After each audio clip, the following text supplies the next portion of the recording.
Cidade Entrevista. Bom, no Cidade Entrevista deste sábado, nós vamos conversar com o senador Humberto Costa, do Partido dos Trabalhadores, que também é o presidente nacional interino do partido. Vamos falar aqui sobre o cenário nacional e também o cenário local da política em Pernambuco. Senador, muito obrigado por estar aqui conosco. Eu queria começar essa conversa com o senhor no cenário nacional, um momento em que o presidente Lula tem enfrentado uma queda de popularidade, e isso tem sido também aproveitado pela oposição. O governo tem se movimentado e faz agora uma mudança na esplanada dos ministérios. Como que o senhor imagina que essa nova mudança, essa nova conjuntura ministerial pode ajudar o presidente Lula a voltar a crescer na popularidade? Bom dia para o senhor. Bom dia, Vitor. Na verdade, essas mudanças elas são importantes por duas razões. Primeiro, para que o presidente possa fazer ajustes na sua gestão, não é? Implementar um novo padrão de gerenciamento nos ministérios, fazer uma aposta em pessoas que possam se desincumbir melhor nessas funções e, ao mesmo tempo, também para fortalecer a sua base de sustentação política, especialmente dentro do Congresso Nacional. E eu acredito que nós vamos conseguir esses dois objetivos, né? Esse é um ano que, como o presidente disse, é um ano de colheita. Nós, ao longo dos 2 primeiros anos, recompusemos todos os programas sociais que haviam sido desmontados pelo governo anterior e também lançamos várias outras ideias, um grande programa de infraestrutura no Brasil inteiro, por intermédio do PAC, alguns programas novos, como o Pé de Meia na área da educação, e acreditamos que esse é o momento em que esses projetos todos estarão na sua plenitude de implementação. E, como tal, isso repercutirá, eu acredito, na aceitação, na popularidade do governo.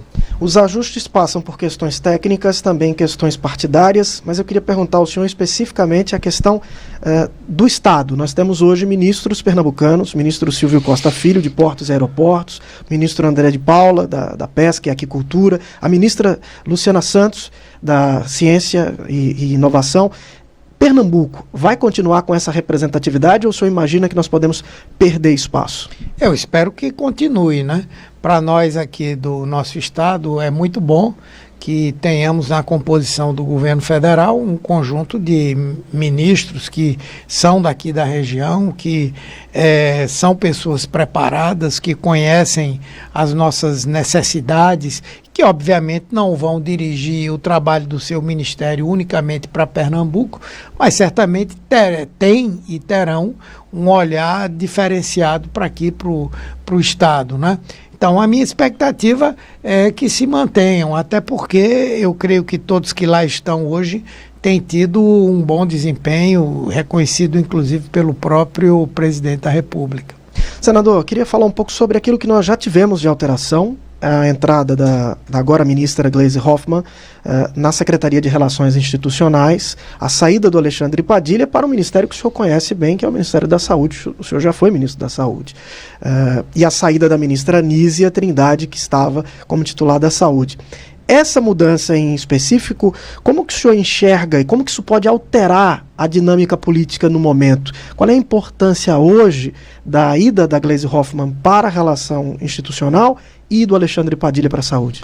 Bem, a ida de Gleisi para a SRI, ela é muito importante porque nós sabemos todos que nós estávamos já há algum tempo com problema no relacionamento do governo com o Congresso Nacional. E a ida dela para lá é uma tentativa que eu tenho certeza que vai dar certo, de esse relacionamento melhorar.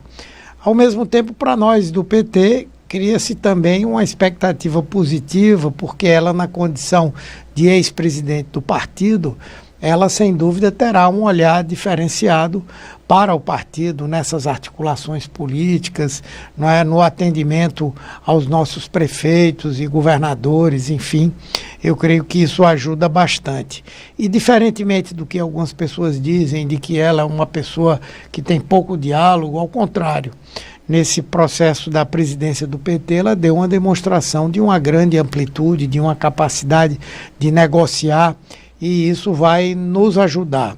E a ida do ministro Padilha para substituir a ministra Anísia, eu acho também é positiva, embora tudo que nós temos agora para inaugurar, para fazer, para concluir a implementação, foram coisas que a ministra Anísia desenvolveu ao longo desses 2 anos do nosso governo, não é?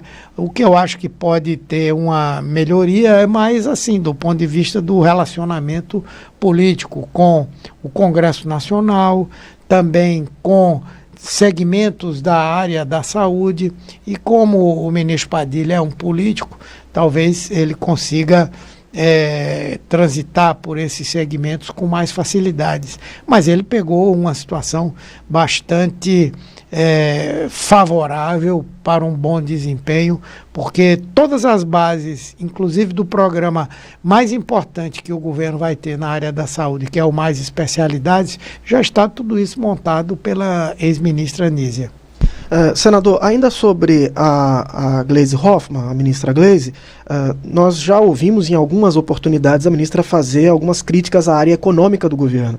E recente nós tivemos um evento, o lançamento ali da medida provisória do consignado para os trabalhadores CLT, em que o presidente Lula fez um aceno ao ministro Haddad. Aliás, até o presidente da Câmara dos Deputados, o deputado Hugo Mota, falou que o ministro Haddad precisava de mais apoio do governo. E, ato contínuo, nós tivemos, dia seguinte, um encontro da ministra Gleisi com o ministro Haddad.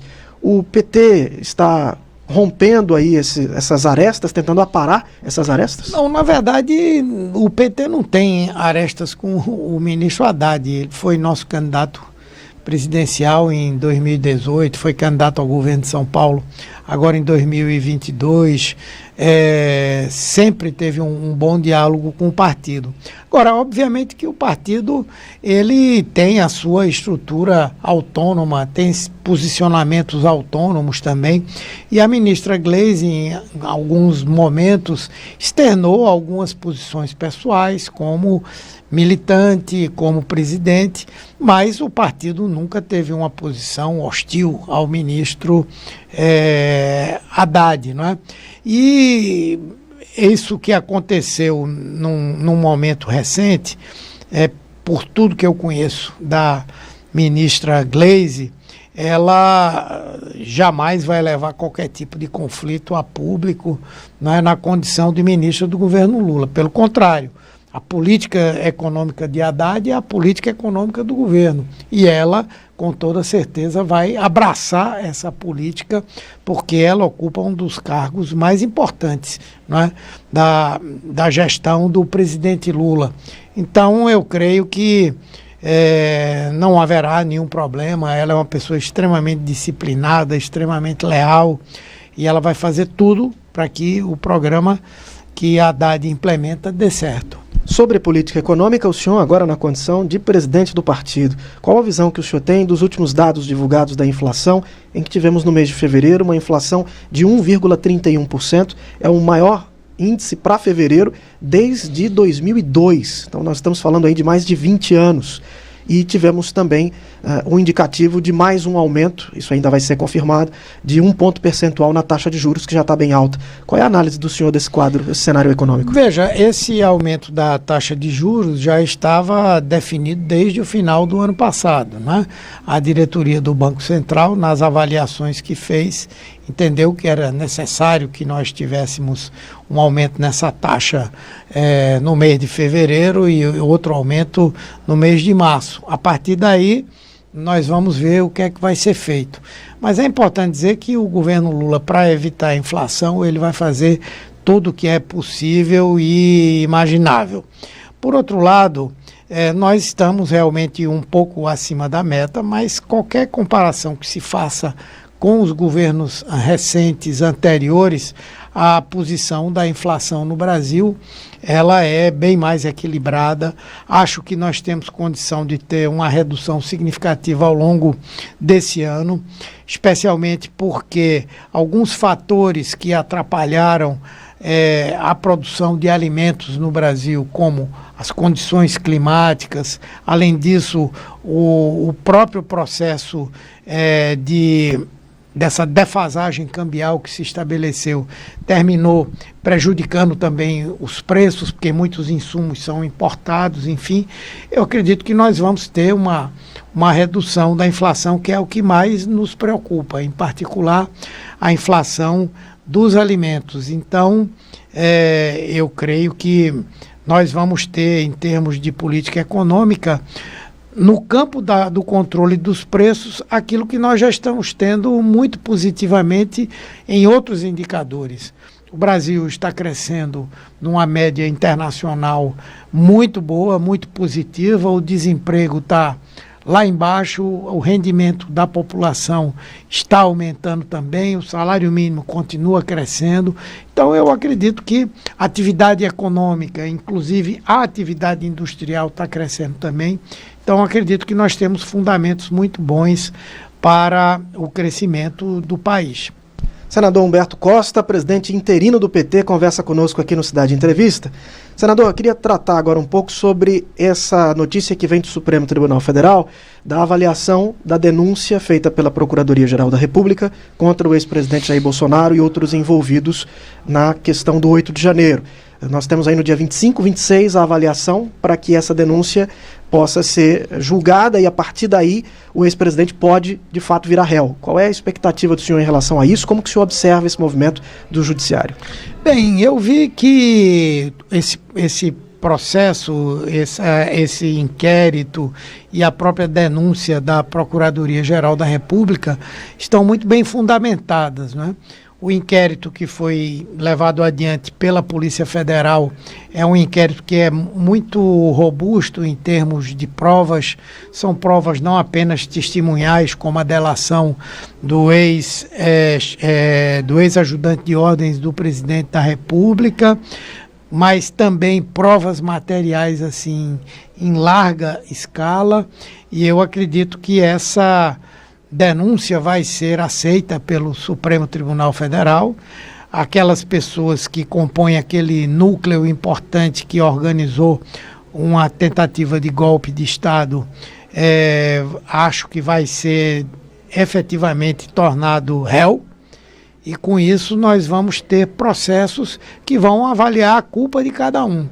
E eu acredito que o Supremo vai tomar decisões que são decisões pautadas pela legislação, pautadas pelo que rege a Constituição, e se assim for feito, eu acho que muitos deles serão condenados.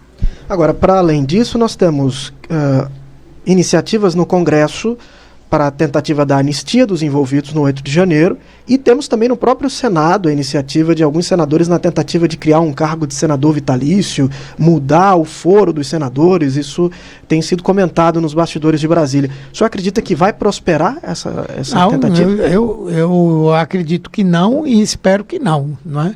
Acho que não faz nenhum sentido a criação de um cargo de senador vitalício para quem quer que seja, muito menos para criar embaraços ao cumprimento da lei, não é?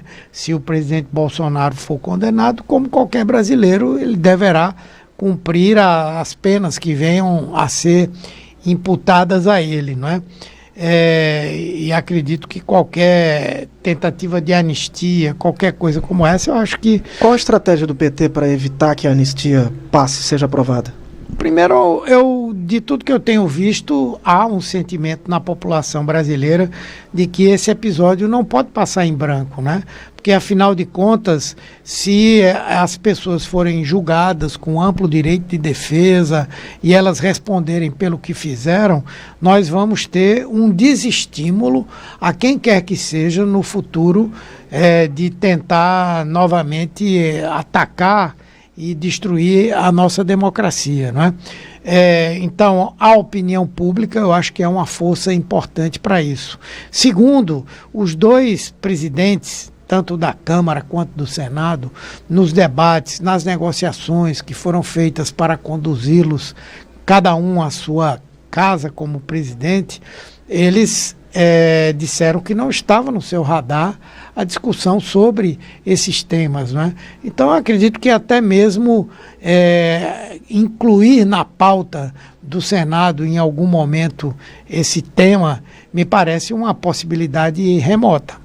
Senador, vamos aqui para o nosso cenário estadual. A governadora Raquel Lira recentemente esteve em ato de filiação ao PSD. Qual é a leitura que o senhor faz desse movimento, a saída dela do PSDB, a ida ao PSD, que é um partido da base aliada do governo Lula? Bom, me parece que ela faz um movimento no sentido de se aproximar do governo do presidente Lula. É uma coisa absolutamente justa que ela está fazendo, porque o número e os valores dos investimentos que o governo federal está fazendo em Pernambuco, em associação com o governo do estado, são muito importantes, tanto para Pernambuco como para o próprio governo da nossa ex-prefeita de Caruaru, hoje governadora Raquel Lira. Recursos de empréstimos, mas recursos também de transferência direta do orçamento, a inclusão no PAC de muitas obras importantes para Pernambuco, né? Então, eu acho que essa aproximação é um reconhecimento dessa parceria que está sendo feita, né? Espero que essa aproximação com a entrada em um partido que é da base do governo represente também uma intenção de apoio à candidatura do presidente Lula em 2026. Vamos ver se isso se concretiza ou não, né? Nesse evento de filiação, o presidente nacional do PSD, o Gilberto Kassab, chegou a levantar a possibilidade da governadora ser candidata à presidência. O senhor acredita que ela tem potencial para ser uma presidenciável? Olha, qualquer governador de estado que tenha uma boa gestão, ele se torna uma figura nacional de relevo, de importância, não é? Muitos presidentes, ex-presidentes da República foram governadores dos seus estados, né? Obviamente que houve alguns também que não foram, mas é sem dúvida uma boa referência, um trunfo que qualquer brasileiro pode ter numa disputa presidencial. Ter sido governador do seu estado, depende também do tamanho, da importância política do estado, e isso dá, sem dúvida, um diferencial para quem pretenda ter esse projeto, né? Bom, o fato da governadora se filiar a um partido que está na base do governo Lula põe em discussão interna no PT a possibilidade de fazer parte do governo Raquel Lira? Essa questão ela só pode ser objeto de uma discussão se houver, em algum momento, alguém que proponha, não é? Hoje, dentro do PT, ninguém tem proposto uma entrada do PT no governo. A própria governadora, ao que eu saiba, nunca manifestou a intenção de que isso acontecesse, não é? Então, a gente só pode trabalhar com as questões objetivamente colocadas, né? E então eu tenho certeza que se houver uma proposição nesse sentido, o partido vai sentar e vai analisar, né? A nossa bancada estadual, ela tem autonomia em termos de votos que ela oferece na Assembleia Legislativa, né? E até o presente momento os parlamentares não avançaram em qualquer proposta de formalização de uma participação do PT no governo. Muito se discutiu em relação à aliança do PT com o PSB, se havia reciprocidade, se o PT recebia o espaço devido dentro dessa aliança. Qual é a avaliação que o senhor faz hoje dessa aliança com o PSB, o espaço do PT e toda a intenção do PSB de voltar a disputar o governo do estado com o prefeito do Recife, João Campos? Olha, o prefeito, ele, como qualquer governante, ele tem o direito, eu diria até o dever, de organizar o seu governo de acordo com a sua forma de ver, não é? A melhor maneira de como governar. Foi isso que aconteceu na prefeitura do Recife, não é? O prefeito fez uma escolha, talvez você se referindo aí à participação do PT, não é? Dentro do seu ponto de vista do que era melhor para o seu governo. E todos nós, não é? reconhecemos esse direito de ele fazer isso e torcemos para que essas pessoas do PT que estão lá possam ter um bom desempenho e contribuir para o sucesso da administração. Mas tem algum compromisso com João Campos para 2026? Em princípio, a participação no governo municipal não cria esse compromisso, né? Naturalmente, aqui em Pernambuco, nós temos uma relação de muito tempo com o PSB, é uma relação que passa por alguns momentos por um afastamento, em outros momentos por uma aproximação maior. E aí, no momento adequado, nós vamos discutir esse cenário, inclusive levando em consideração o cenário nacional, né? E aí é quando nós vamos nos posicionar. Senador Humberto Costa, presidente interino do PT, conversou conosco aqui no Cidade Entrevista. Senador, muito obrigado pela disponibilidade e até uma próxima oportunidade. Eu agradeço a você, Vitor, a todos que fazem a Rádio Cidade. Muito obrigado. Manhã Cidade. Entrevista.